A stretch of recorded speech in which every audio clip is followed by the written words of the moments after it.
En la vastedad infinita del noroeste de México, donde el cielo no es un techo sino un domo de fuego, y la tierra parece una herida abierta que se niega a cicatrizar, se extiende el desierto de Sonora. Este no es un simple paisaje de postales, es una prueba de supervivencia diaria, un laberinto de arena, piedra volcánica y espinas donde la vida se aferra a la existencia con garras y colmillos. Aquí el aire no se mueve, se quema, y el silencio solo es interrumpido por el siseo del viento que arrastra el polvo de los que murieron intentando dominarlo. Pero en medio de esta desolación, existe un milagro líquido que ha permitido que la vida florezca por milenios: el río sagrado. Para los hombres y mujeres de la tribu Yoeme, el agua no es un recurso económico ni un derecho legal que se pueda comprar o vender. Es el oro azul, la sangre de la tierra, la conexión física con sus antepasados y la única barrera real entre su cultura y el olvido absoluto. El río es quien dicta el ritmo de las siembras, quien bautiza a los niños y quien lava los pecados de un pueblo que ha resistido conquistas, guerras de exterminio y genocidios olvidados. Sin el río, Sonora no es más que una tumba de dimensiones bíblicas, y aquellos que se atreven a tocar su cauce están, sin saberlo, despertando a los fantasmas de una guerra que nunca terminó. El custodio de esta memoria viva era Don Feliciano, un hombre de 85 años con la piel tan agrietada y oscura como el cauce de un arroyo seco en pleno agosto, y unos ojos que conservaban el brillo gélido de los guerreros que enfrentaron al ejército federal en las sierras. Don Feliciano no leía los periódicos de Hermosillo ni creía en los mapas satelitales de los ingenieros de la capital. Él escuchaba el canto de las piedras en el fondo del río y entendía los mensajes de los coyotes que bajaban de la sierra cuando la luna era apenas una uña de luz. Para él, desviar el curso del agua era un sacrilegio que no tenía perdón ni en la tierra ni en el cielo. Bajo su liderazgo silencioso, la tribu vivía en una autonomía frágil, protegida por la geografía hostil y el aislamiento, hasta que la ambición de la agroindustria moderna, hambrienta de hectáreas para el cultivo de exportación, decidió que el agua del pueblo era demasiado valiosa para ser desperdiciada en un puñado de indígenas que solo buscaban subsistir. La amenaza llegó en forma de un convoy de 14 camionetas blancas y camiones de carga pesada, escoltados por 15 hombres que no vestían uniformes oficiales, pero que portaban la autoridad que otorga el fusil Galil y el chaleco táctico de color arena. Eran los paramilitares, una unidad de seguridad privada financiada por el Consorcio del Valle, una corporación que había comprado miles de hectáreas de tierra estéril y que necesitaba, de manera urgente y violenta, el agua del río sagrado para alimentar sus sistemas de riego por goteo. Al frente de este grupo de mercenarios estaba un hombre conocido únicamente como el Capitán, un exmilitar con la mirada vacía de quien ha visto demasiadas fosas comunes y una cicatriz que le cruzaba la garganta de lado a lado, alguien que entendía la geografía solo como un campo de tiro y a las comunidades ancestrales solo como obstáculos logísticos que debían ser removidos. El primer encuentro ocurrió bajo un sol que derretía el horizonte. El capitán, parado sobre el cauce del río con sus botas tácticas hundidas en el lodo que pronto desaparecería, desplegó una red de vigilancia con drones que zumbaban como insectos metálicos sobre las cabezas de la tribu. Con una sonrisa cínica, informó a don Feliciano que traían documentos de la Conagua y permisos especiales de la Ciudad de México. El plan era simple y devastador. El río sería canalizado y bloqueado mediante una represa ilegal en el estrecho del Cañón del Silencio, para alimentar los campos privados del consorcio. La respuesta de don Feliciano fue de una calma que inquietó incluso a los mercenarios más curtidos. El agua no se puede guardar en un cajón de cemento, capitán. Si ustedes detienen el río, detienen la vida. Y cuando la vida se detiene, la muerte se despierta. A pesar de la advertencia, la maquinaria pesada comenzó a desgarrar las riberas, derribando álamos centenarios y moviendo toneladas de roca para sellar el flujo del oro azul. En menos de 72 horas, lo que antes era un río vibrante se convirtió en una cicatriz de lodo seco y peces agonizantes. La tribu vio cómo sus pozos se secaban y cómo el polvo empezaba a invadir sus hogares. Los paramilitares celebraban con risas y alcohol en su campamento, confiados en que su armamento moderno y su impunidad política los hacían invencibles. No comprendieron que, en Sonora, la sumisión es un espejismo que el calor proyecta para engañar al forastero. Mientras los paramilitares se sentían dueños del desierto, los hombres de la tribu se retiraban a las partes altas de la Sierra del Bacatete, desapareciendo entre los matorrales de Gobernadora y los cactus gigantes, donde el tiempo se mide en ciclos de venganza. Don Feliciano reunió a los jóvenes en una cueva que servía de santuario, un lugar donde el aire estaba saturado del olor a copal y el calor de las piedras sagradas. Les recordó que la ley del hombre blanco es un papel que se quema en el desierto, pero que la ley de la tierra es eterna y se escribe con sangre. Sabían que el gobierno no intervendría. Los sobres llenos de billetes ya habían sellado los labios de los inspectores federales. La falla era absoluta. La tribu estaba sola frente a 15 hombres armados y una represa que les robaba el futuro. Pero don Feliciano no buscaba piedad, buscaba equilibrio. Ordenó a los jóvenes que bajaran al río seco, pero no con pancartas ni gritos, sino con hachas y fuego, para preparar las estacas de madera de mezquite, una madera tan dura que el desierto la usa para sostenerse en pie. La abertura de esta matanza quedó marcada por el silencio sepulcral que cayó sobre el valle cuando la última gota de agua dejó de correr. Los paramilitares, en su arrogancia, pensaron que habían ganado una batalla de progreso sobre el atraso. No sabían que el infierno de Sonora ya los había marcado. Las estacas estaban siendo afiladas al fuego en la oscuridad, y el desierto, sediento y furioso, empezaba a conspirar con sus hijos. El capitán y sus 14 hombres estaban por descubrir que el río sagrado no se puede desviar sin pagar un peaje que se cobra con la vida misma. La danza de las estacas había comenzado, y el oro azul del desierto iba a ser reclamado con una ferocidad que los libros de historia preferirían olvidar. Para comprender la magnitud de lo que ocurrió en las profundidades del desierto, primero debemos diseccionar el campo de batalla, un lugar que no figura en los mapas turísticos y que la geografía oficial prefiere ignorar. El escenario de esta tragedia es el Aliento del Infierno, una extensión de tierra calcinada en el corazón de Sonora, donde la naturaleza ha decidido que la compasión es un lujo innecesario. No es simplemente un desierto, es un horno geológico de dimensiones bíblicas, un laberinto de piedra roja, arena volcánica y ceniza donde la temperatura al mediodía alcanza los 50 grados centígrados a la sombra, si es que uno tiene la suerte de encontrarla. En este entorno el aire no se desplaza, se expande como una marea de fuego que quema los pulmones con cada inhalación, convirtiendo el acto de respirar en una tortura lenta y constante. Para los 15 paramilitares que llegaron con sus camionetas blindadas y sus rifles de asalto, el Aliento del Infierno fue el primer adversario que no pudieron intimidar con balas. Aquí, la autoridad no la tiene el hombre con el fusil más grande, sino el organismo capaz de retener una gota de agua por más tiempo. La geografía del escenario está dominada por el Cañón del Silencio, un tajo profundo en la corteza terrestre que parece haber sido esculpido por un dios furioso. Las paredes de roca ígnea se elevan verticalmente, atrapando el calor del sol durante el día y liberándolo durante la noche, creando un efecto de convección que mantiene el suelo a una temperatura constante de 40 grados incluso bajo las estrellas. El suelo del cañón es el lecho seco del río sagrado, una cicatriz de lodo cuarteado y piedras blancas que brillan con una intensidad cegadora bajo el sol de Sonora. Este cauce, que antes era una arteria de vida, se convirtió en un pasillo de muerte. Una trampa natural de kilómetros de largo donde la visibilidad se distorsiona por los espejismos. En el Aliento del Infierno, la vista engaña. El horizonte ondula como si fuera líquido, proyectando imágenes de agua inexistente y sombras que se mueven, quebrando la estabilidad mental de cualquier forastero en menos de 6 horas.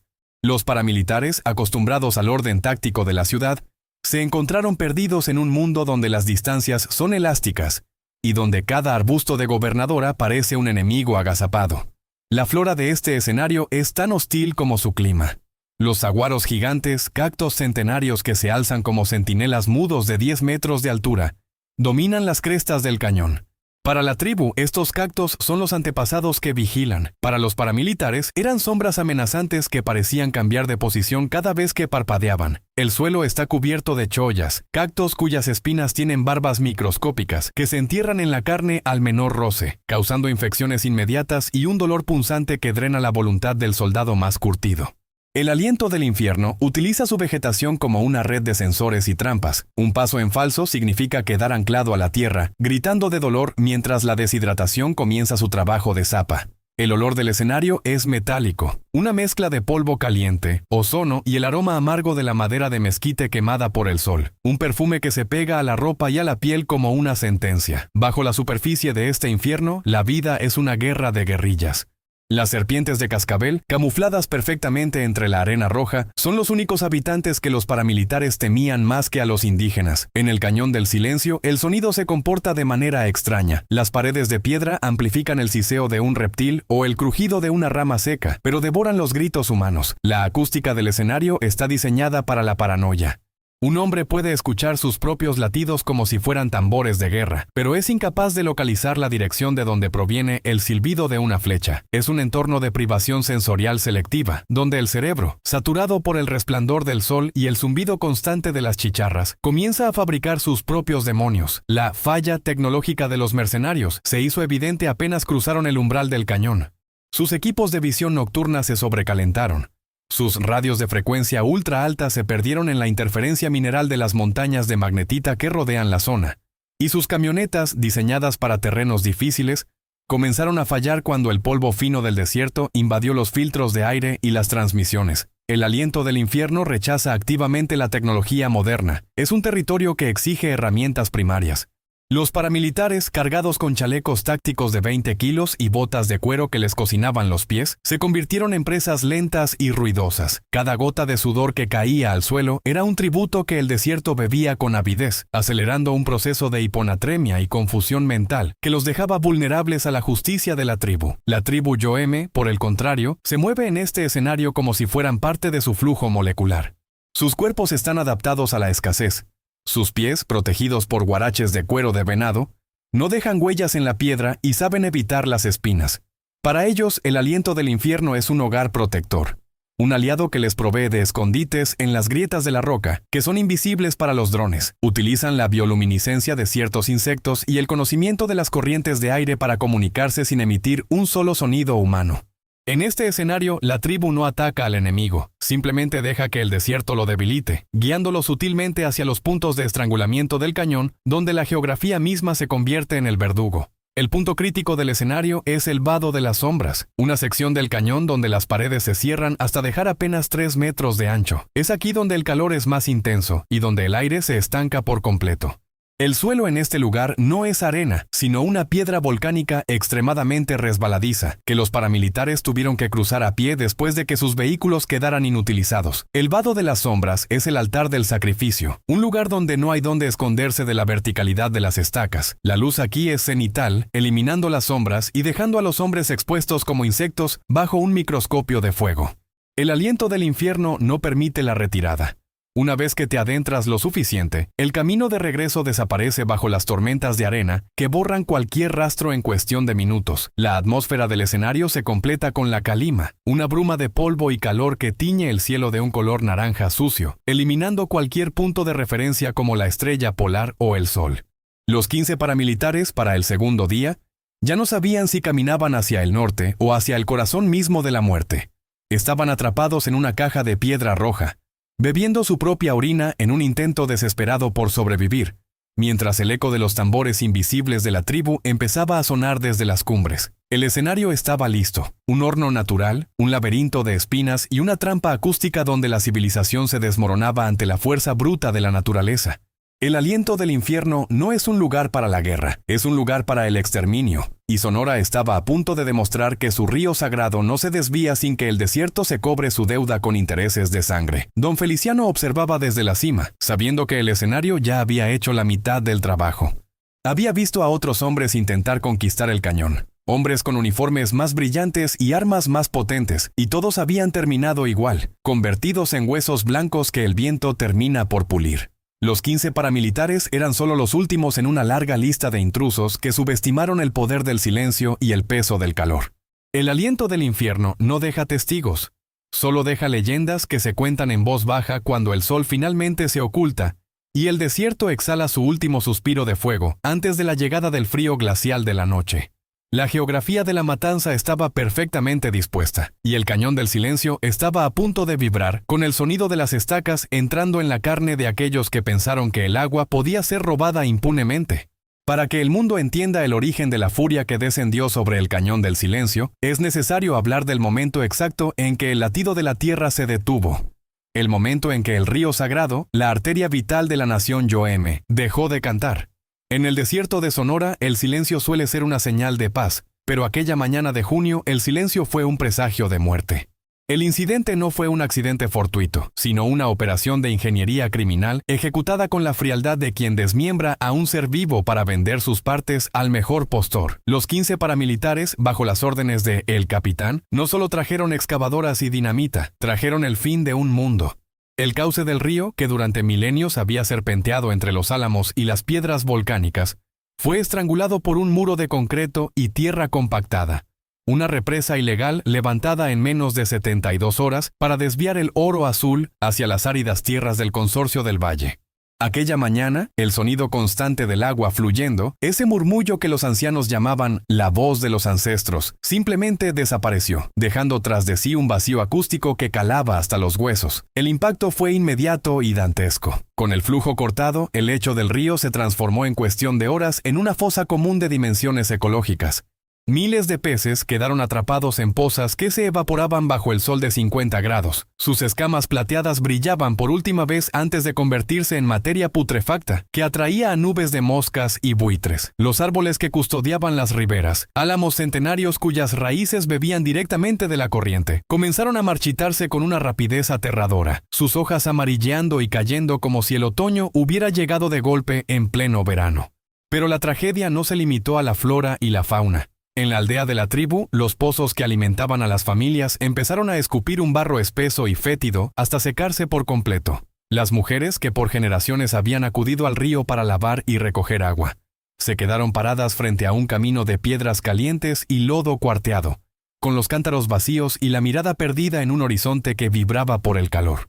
Don Mateo, un anciano de 90 años y hermano de don Feliciano, decidió que la paz aún tenía una oportunidad. Caminó solo, apoyado en su bastón de madera de mezquite, hasta el sitio de la represa ilegal. Mateo no llevaba armas, solo la dignidad de un hombre que ha vivido toda su vida en armonía con el desierto. Al llegar al campamento de los paramilitares, se encontró con una escena que parecía sacada de una pesadilla industrial. Hombres con fusiles Galil patrullando sobre un muro de escombros, mientras el agua, su agua, se acumulaba detrás del concreto para ser enviada por tuberías hacia los campos privados. Don Mateo pidió hablar con el responsable, y el capitán bajó de su camioneta con la suficiencia de quien se sabe intocable. El anciano, con una voz suave pero firme, le explicó que sin agua la tribu moriría, que los niños tenían sed y que el desierto no perdonaría este robo. La respuesta del mercenario fue la chispa que encendió el infierno. Sin mediar palabra, el capitán golpeó al anciano en el rostro con la culata de su fusil, y mientras Mateo yacía en el suelo sangrando sobre el lecho seco del río, el mercenario ordenó a sus hombres que lo escoltaran de regreso. El mensaje fue claro: el agua ahora tenía dueño, y ese dueño no hablaba dialectos indígenas, solo hablaba el lenguaje del plomo. La falla, sin embargo, no fue solo el acto violento de los paramilitares, sino la traición sistemática de las instituciones que debían proteger la vida. Don Feliciano, al ver a su hermano humillado y a su pueblo agonizando de sed, emprendió el viaje hacia la capital, Hermosillo, buscando la intervención de la Conagua y del gobierno federal.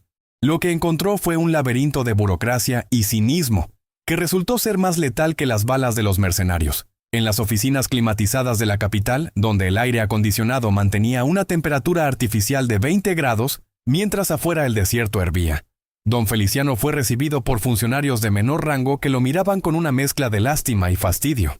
Le pidieron actas de nacimiento, títulos de propiedad de aguas ancestrales que no existían en papel porque eran anteriores a la fundación de México, y le informaron que el Consorcio del Valle contaba con permisos temporales de exploración y aprovechamiento, debidamente sellados.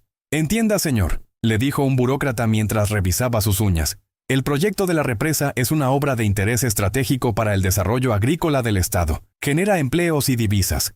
Si ustedes tienen una queja, deben presentar un peritaje hidrológico realizado por una empresa certificada que demuestre el daño. No podemos detener una obra de esta magnitud solo porque ustedes dicen que el río es sagrado. El progreso no puede detenerse por mitologías». Don Feliciano intentó explicar que no se trataba de mitología, sino de supervivencia básica, de niños que ya estaban enfermando por beber agua contaminada de las últimas pozas. Pero la respuesta fue siempre la misma: vuelva en 15 días. El delegado está en una reunión. El expediente está en revisión en la Ciudad de México. En cada oficina, el anciano percibía el olor metálico de la corrupción. Sabía que los sobres llenos de dinero del consorcio habían llegado mucho antes que él. La ley del hombre blanco era una estructura diseñada para legalizar el robo y proteger al fuerte. La falla institucional fue el acta de defunción de la vía legal. Al salir de la última oficina gubernamental, don Feliciano se detuvo frente a una fuente ornamental que desperdiciaba litros de agua cristalina en la plaza principal de la ciudad. Se lavó la cara con ese agua fría y tomó una decisión.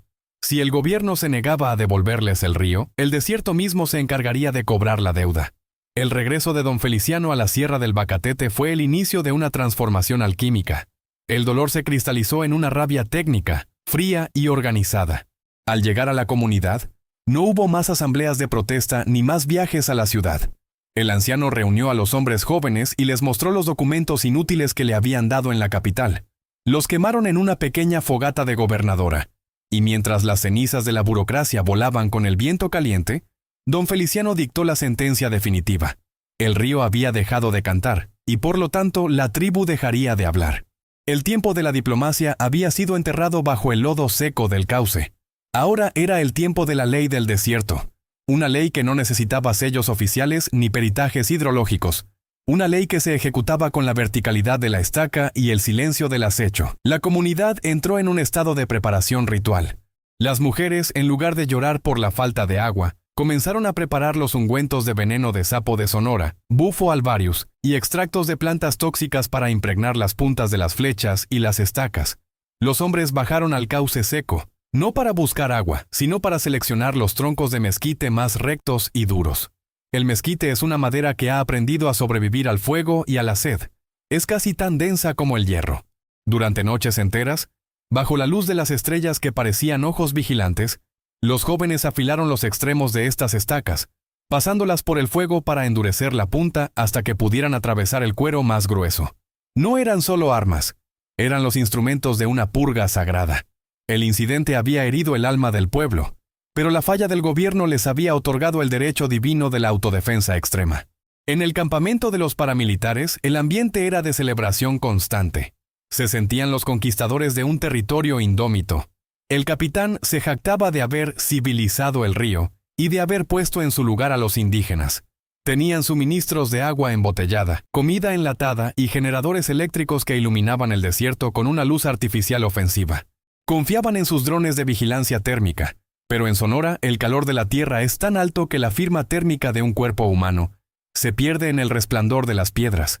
No veían que, desde las crestas del Cañón del Silencio, decenas de ojos los observaban sin parpadear. La tribu ya había calculado cada movimiento, cada ronda de guardia y cada punto débil de su defensa tecnológica. El río seguía mudo, pero la tierra misma empezaba a vibrar con una frecuencia de venganza. La falla institucional de la Conagua y el desprecio de las autoridades de Hermosillo fueron el permiso moral que don Feliciano necesitaba para desatar lo que vendría después. En la cosmovisión Yoeme, cuando el orden natural se rompe de forma tan violenta, solo la sangre puede restaurar el equilibrio. Los 15 paramilitares pensaban que estaban desviando un río. No se dieron cuenta de que estaban abriendo un canal para que su propia vida se drenara en la arena roja. El incidente de don Mateo fue la última ofensa que el desierto permitió. La noche final se acercaba, una noche sin luna donde el viento dejaría de soplar para que los gritos de los intrusos pudieran escucharse en cada rincón de la sierra.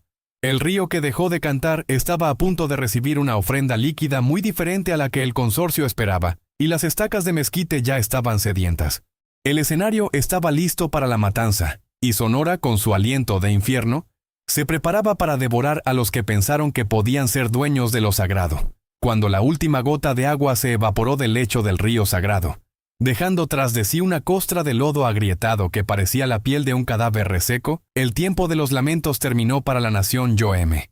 Bajo el domo de fuego del cielo sonorense, en la penumbra de las cuevas de la Sierra del Bacatete, se gestó una de las operaciones de resistencia más brutales y técnicamente precisas de las que tenga memoria el desierto. La preparación no fue un acto de desesperación impulsiva. Fue una obra de ingeniería ancestral diseñada para anular la superioridad tecnológica de los 15 paramilitares y convertirlos en tributo para la tierra sedienta. Don Feliciano, el patriarca de la mirada de obsidiana, entendió que para vencer a hombres que se creen dioses por portar fusiles Galil, era necesario arrastrarlos a un terreno donde el plomo no tiene voz, el Cañón del Silencio. En este cuarto acto de nuestra crónica, titulado La danza de las estacas, exploraremos cómo un pueblo herido transformó la flora del desierto en un ejército de verdugos verticales. El primer pilar de la preparación fue la selección de la madera. En el desierto de Sonora nada es más duro, más resistente y más rencoroso que el mezquite. Este árbol no solo sobrevive a la sequía, se alimenta de ella, hundiendo sus raíces hasta 50 metros de profundidad para encontrar la humedad que el sol le niega. Don Feliciano ordenó a los jóvenes guerreros que cortaran únicamente los troncos de mezquite más viejos, aquellos cuya madera ha adquirido la densidad del hierro fundido. Durante 3 días y 3 noches, el campamento de la tribu se convirtió en una fábrica de ejecución. Bajo la luz de fogatas controladas de gobernadora, los hombres trabajaron el mezquite con hachas y cuchillos de piedra, dándole forma a las estacas que darían nombre a la masacre. No eran estacas comunes, medían casi 3 metros de largo y terminaban en una punta tan afilada que podía perforar la lona de un camión. El secreto final estaba en el fuego. Cada punta fue carbonizada lentamente sobre las brasas para sellar las fibras y otorgarle una dureza mineral. Una estaca de mezquite tratada al fuego no se quiebra. Se entierra en la carne y el hueso con la finalidad de una sentencia definitiva. Mientras los hombres trabajaban la madera, las mujeres de la tribu, custodias de la química del desierto, prepararon la danza de la toxina. Sonora es el hogar del bufo alvarius, el sapo del desierto que guarda en sus glándulas una de las sustancias más potentes de la naturaleza. Utilizando técnicas de recolección que los antropólogos de la ciudad jamás comprenderían, las mujeres extrajeron el veneno, mezclándolo con extractos de raíces de plantas locales para crear una pasta viscosa y oscura. Esta pasta fue aplicada a las puntas de las estacas y a las cabezas de las flechas. El objetivo no era una muerte instantánea. El veneno de sapo, en dosis precisas, genera alucinaciones visuales, parálisis muscular parcial y un estado de terror absoluto antes del colapso respiratorio. Los guardianes del agua querían que los 15 paramilitares no solo murieran, sino que vieran cómo el desierto mismo se levantaba para devorarlos. La preparación química era el seguro táctico. Incluso un rasguño superficial en medio de la emboscada significaba que el enemigo perdería la coordinación necesaria para disparar sus armas modernas. La logística de la emboscada fue una obra maestra de geografía manipulada. Don Feliciano sabía que el capitán y sus mercenarios dependían de su superioridad logística, sus camionetas blancas, sus sistemas de comunicación y, sobre todo, sus suministros de agua embotellada. La tribu inició la fase de hostigamiento sutil, una guerra de nervios diseñada para empujar al enemigo hacia el cuello de botella del cañón del silencio. Durante las noches, los guerreros yoeme saboteaban silenciosamente los depósitos de agua del campamento paramilitar, no vaciándolos por completo, sino contaminándolos con aceites amargos y arena fina. La sed, el enemigo más antiguo de Sonora, comenzó a hacer mella en la disciplina de los mercenarios. Al mismo tiempo, se encargaron de inutilizar los drones de vigilancia utilizando espejos de obsidiana que reflejaban la luz del sol directamente a las cámaras, quemando sus sensores y dejando al capitán ciego en un territorio que ya empezaba a ondular por el calor. El inicio de la confrontación técnica comenzó con un cebo irresistible. Don Feliciano envió a un pequeño grupo de rastreadores para que se dejaran ver cerca del campamento de los paramilitares, simulando que huían hacia el norte, hacia una supuesta fuente oculta que todavía manaba agua cristalina en las profundidades del cañón. El capitán, desesperado por asegurar el suministro para continuar con la obra de la represa y humillado por los sabotajes nocturnos, cayó en la trampa. Ordenó a sus 14 hombres que tomaran sus fusiles y su equipo táctico pesado para realizar una operación de limpieza y aseguramiento del recurso. Los mercenarios, cargados con chalecos que pesaban 20 kilos y botas que les servían los pies, se adentraron en el cañón del silencio, ignorando que cada paso que daban los alejaba de la civilización y los acercaba al altar del sacrificio. El terreno había sido preparado meticulosamente. En las paredes verticales del cañón, los guerreros habían instalado las estacas en ángulos de 45 grados, ocultándolas tras cortinas de matorrales secos y redes de camuflaje tejidas con fibras de agave. Estas estacas no estaban ahí solo para ser clavadas. Muchas estaban conectadas a sistemas de tensión por gravedad, listas para ser liberadas como resortes gigantes en cuanto los paramilitares cruzaran el umbral de no retorno. La danza de las estacas no era un baile, era una mecánica de muerte estática. El suelo del cañón, antes de arena suelta, había sido cubierto sutilmente con una capa de aceite de pescado y cera vegetal en ciertos puntos estratégicos, creando zonas de deslizamiento donde los mercenarios perderían el equilibrio y caerían directamente sobre las trampas enterradas. A medida que el convoy de hombres a pie avanzaba por el lecho seco del río, el calor del aliento del infierno comenzó a fragmentar su juicio. La deshidratación, acelerada por la salitre de la zona, les provocaba espejismos. Veían sombras de guerreros moviéndose entre los aguaros. Pero cuando disparaban sus ráfagas de fusil Galil, solo encontraban el silencio burlón de las piedras, La fatiga auditiva hizo el resto. Los guardianes del agua utilizaban silbatos de barro que emitían una frecuencia infrasónica, inaudible para el oído humano, pero capaz de generar náuseas y vértigo. Los 15 paramilitares estaban entrando en un estado de psicosis colectiva, rodeados de paredes de roca roja que parecían cerrarse sobre ellos. El capitán, al frente del grupo, gritaba órdenes que el eco distorsionaba, convirtiendo su voz en un rugido ininteligible que aumentaba el pánico de sus hombres.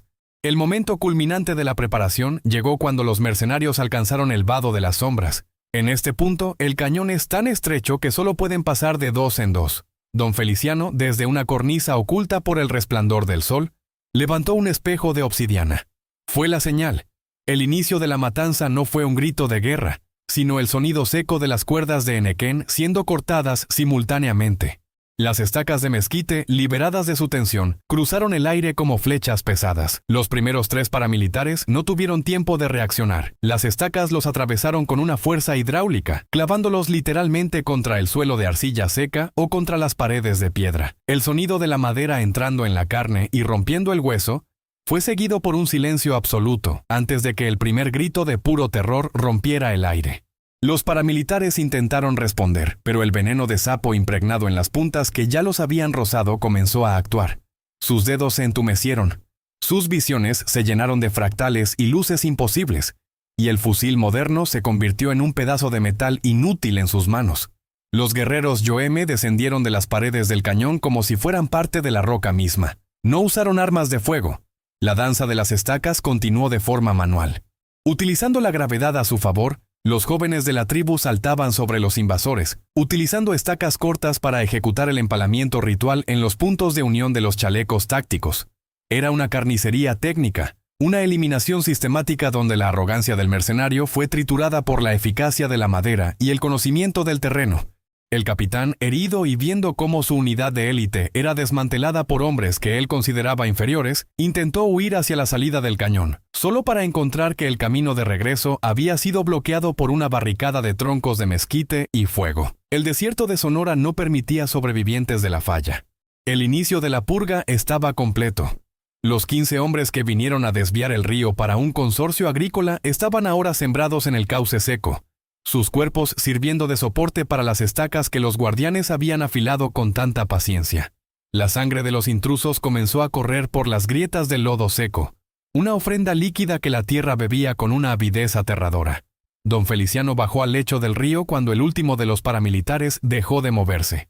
Caminó entre los cuerpos empalados con la parsimonia de un jardinero que revisa su cosecha. No había odio en su rostro, solo el alivio de quien ha restaurado un equilibrio roto. La danza de las estacas había cumplido su propósito. El oro azul del desierto ya no estaba amenazado por hombres de cemento y papel. La preparación había sido la clave de la victoria. La tribu había demostrado que el conocimiento del alma del desierto es superior a cualquier presupuesto militar.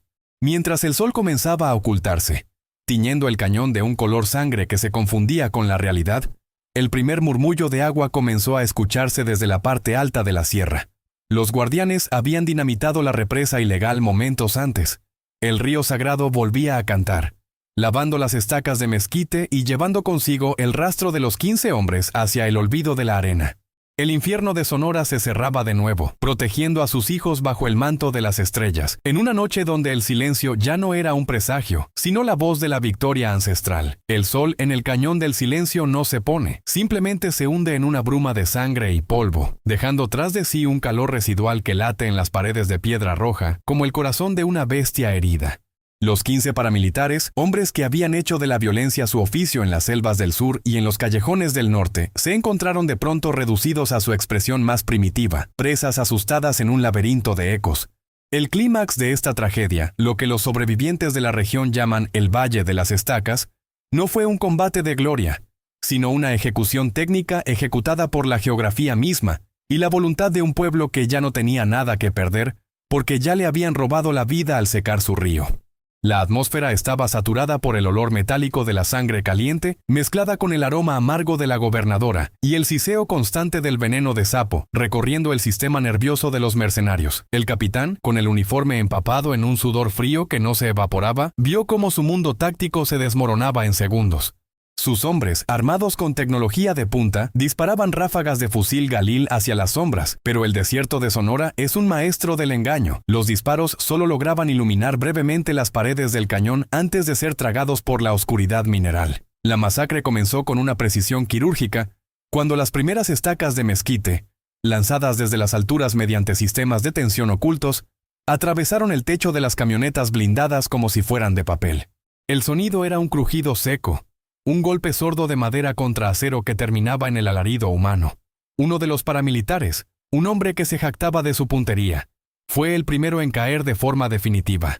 Una estaca de 3 metros, endurecida al fuego y empapada en la toxina del bufo alvarius, entró por su hombro y lo clavó al suelo del cauce seco. No hubo sangre inmediata, solo una parálisis instantánea, mientras el veneno comenzaba a tejer alucinaciones de fuego en su cerebro antes de que el corazón se detuviera. Los guardianes del agua no buscaban el enfrentamiento directo. Se movían por las repisas de piedra con la agilidad de los pumas, utilizando la verticalidad del cañón como un multiplicador de fuerza. El capitán gritaba órdenes de reagrupamiento, pero la psicología del grupo estaba rota. En la penumbra, las siluetas de los cactos saguaro parecían gigantes armados que se acercaban, y el efecto del veneno, que ya flotaba en el aire en forma de finas partículas, hacía que los mercenarios dispararan entre ellos, confundiendo a sus compañeros con los espectros de la tribu. Don Feliciano emergió de la oscuridad no como un anciano, sino como la personificación de la furia de la tierra.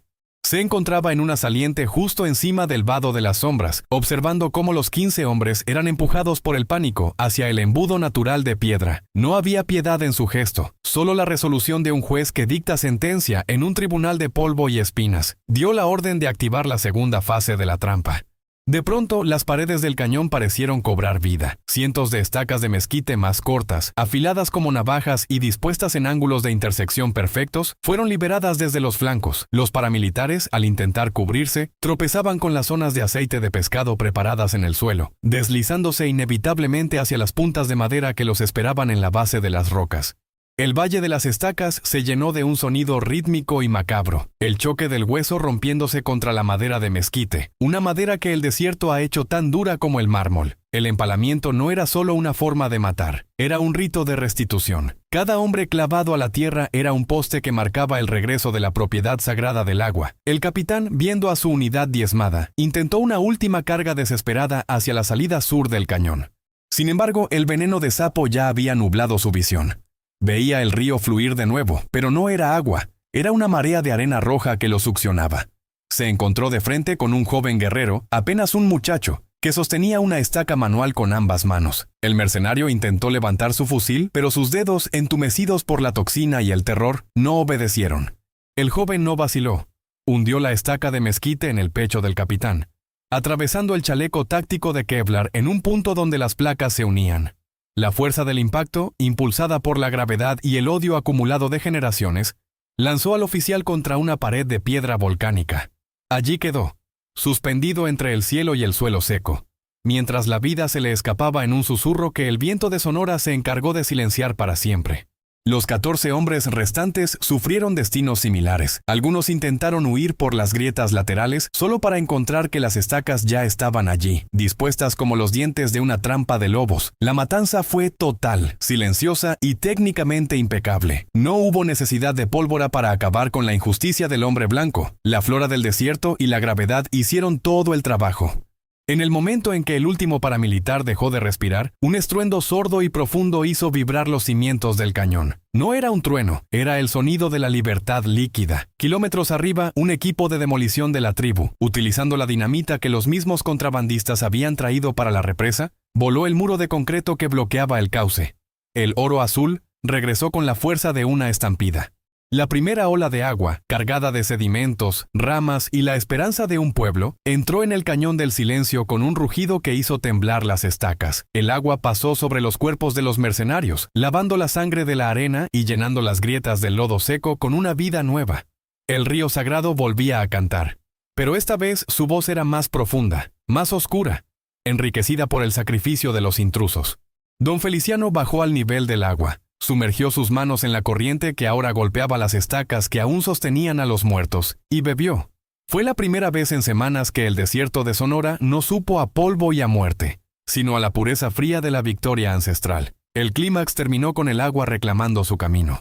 Los 15 paramilitares empalados quedaron como monumentos grotescos en medio de la corriente, advertencias de carne y madera para cualquiera que pensara que el progreso puede desviar lo que es eterno. El Valle de las Estacas era ahora un cementerio líquido donde la corriente se encargaría de pulir los huesos hasta convertirlos en parte del sustrato del río. La falla del gobierno federal y el desprecio del consorcio agroindustrial habían sido corregidos por la mano del hombre Yo-M, asistida por el aliento del infierno sonorense. La noche cayó finalmente, pero esta vez fue una noche de paz para la tribu. El río fluía, los pozos se llenaban y la leyenda de la matanza empezaba a tejerse en el viento que sopla entre los saguaros. Sonora no olvidaría esa noche. La noche en que el agua regresó a casa a través de un bosque de lanzas de mezquite, demostrando que en el desierto, la sed es más fuerte que el plomo y que el río, cuando se le obliga a callar, termina gritando con la sangre de sus verdugos. La ejecución técnica había terminado, el equilibrio se había restaurado, y el desierto, satisfecho, se sumió en un silencio que esta vez ya no era un presagio, sino la calma del depredador que ha defendido su territorio con éxito absoluto. El sol de la mañana en el desierto de Sonora no nace con la suavidad de un amanecer, sino con la violencia de un incendio que viene a devorar las sombras de la noche. Cuando los primeros rayos de luz cortaron el aire denso del cañón del silencio, el escenario que iluminaron parecía una alucinación dantesca, un espejismo de sangre y madera que la geografía oficial de México nunca se atrevería a registrar. Los 15 paramilitares, los orgullosos verdugos del Consorcio del Valle, ya no eran una fuerza de élite. Eran ahora monumentos grotescos de carne y mezquite, sembrados en el cauce que ellos mismos habían intentado secar. La sangre, esa ofrenda líquida que la tierra bebió con una avidez ancestral durante la madrugada, se había mezclado con el lodo y los sedimentos traídos por el regreso del agua, creando una costra rojiza que el sol empezaba a endurecer. La conclusión de esta matanza, lo que hoy cerramos bajo el título de Sangre en el desierto, no fue el fin de la guerra, sino el inicio de una desaparición técnica y absoluta coordinada por don Feliciano y la misma naturaleza que ellos intentaron someter. Bajo el mando del patriarca Yo-M, el proceso de borrado comenzó antes de que el calor alcanzara su punto crítico.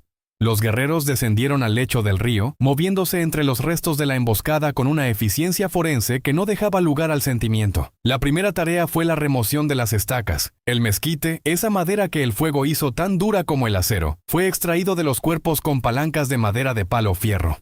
No se dejó una sola punta, ni un solo fragmento de fibra vegetal que pudiera delatar la autoría de la tribu. Las estacas fueron llevadas a hogueras ocultas en las cuevas más profundas de la Sierra del Bacatete, donde fueron reducidas a cenizas blancas que el viento de la tarde se encargaría de dispersar por miles de kilómetros cuadrados. En el desierto, lo que el fuego consume y el viento esparce, deja de existir para siempre. Los cuerpos de los mercenarios, despojados de sus chalecos tácticos, sus identificaciones y sus botas, fueron entregados al sistema de reciclaje más antiguo de Sonora. Los carroñeros, los coyotes, los buitres y las hormigas rojas, atraídos por el rastro metálico de la matanza, hicieron su trabajo con una ferocidad que no dejó rastro de ADN recuperable bajo el sol abrasador. La infraestructura técnica de los invasores también tuvo que ser eliminada. Las 14 camionetas blancas y los camiones de carga, los símbolos del progreso del consorcio, fueron conducidos por los jóvenes de la tribu hacia las arenas movedizas de la Cuenca Baja, zonas de colapso geológico que los mapas modernos no marcan.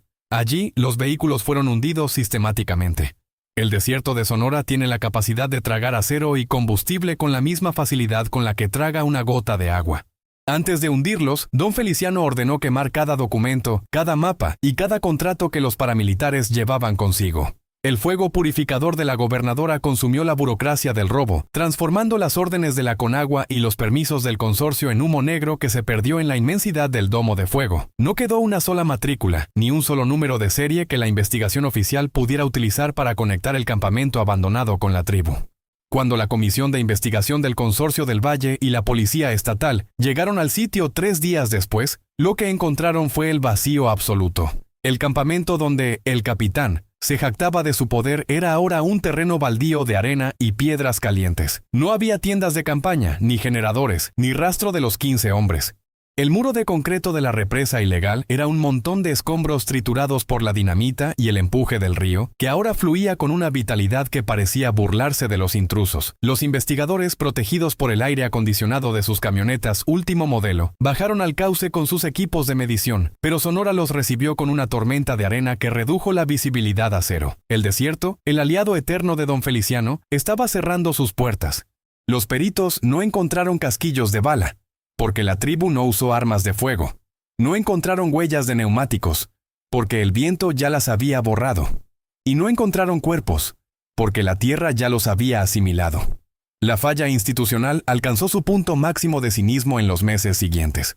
El consorcio, incapaz de admitir que una unidad de 15 paramilitares armados había sido aniquilada por una tribu armada con madera y veneno de sapo, prefirió reportar la pérdida como un incidente de deserción masiva o una desaparición atribuida al crimen organizado del norte. El gobierno de Sonora, por su parte, archivó el expediente bajo la etiqueta de personas no localizadas por condiciones climáticas extremas. Para el Estado, admitir lo que ocurrió en el Valle de las Estacas significaba reconocer que su autoridad se detenía donde empezaba la sed de la nación Yoeme. La impunidad que antes protegía a los mercenarios se convirtió ahora en el velo que ocultaba su ejecución. El oro azul del desierto seguía corriendo, y los pozos de la tribu volvían a estar llenos, pero el precio pagado se hundía en el silencio mineral de la sierra. Don Feliciano vivió el resto de sus días viendo el río cantar de nuevo. Cada atardecer, se sentaba en la ribera de Álamos, justo donde su hermano Mateo había sido golpeado, y vertía un poco de agua fresca sobre la tierra roja. Era un gesto de respeto, una comunicación silenciosa con el desierto que había aceptado la sangre de los culpables para restaurar el orden sagrado. La leyenda de la matanza de Sonora se convirtió en un secreto a voces entre los pueblos indígenas del noroeste. Una historia que se cuenta para recordar que, aunque el papel y el concreto parezcan fuertes, nada es más resistente que la memoria de un pueblo que decide no morir de sed. Los 15 hombres del capitán se convirtieron en parte del mito, sombras que los viajeros dicen ver cuando el calor del mediodía proyecta espejismos en el cañón del silencio.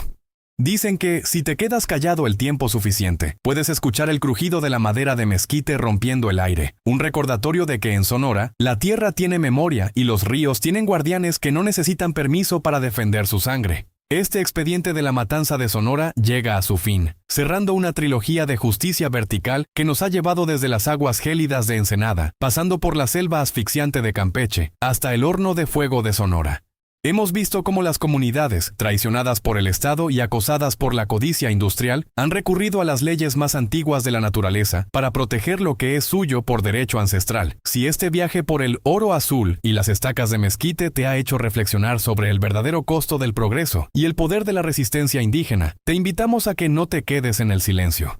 Suscríbete a este canal para seguir explorando los rincones más oscuros y necesarios de nuestra geografía, donde la realidad no se escribe en los libros oficiales, sino en la piel de quienes defienden su hogar con lo que tienen a la mano. Dale un me gusta a este video si crees que la naturaleza es el juez más justo cuando el hombre se corrompe.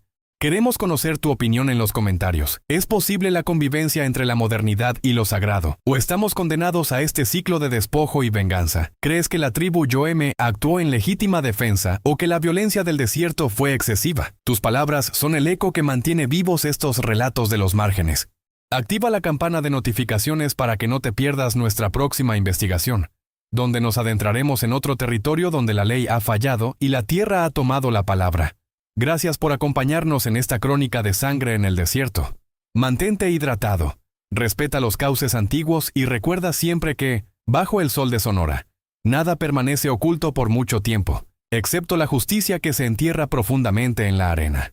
Hasta la próxima entrega desde el corazón del aliento del infierno, donde el río sagrado sigue fluyendo, libre y peligroso, como la voluntad de su pueblo.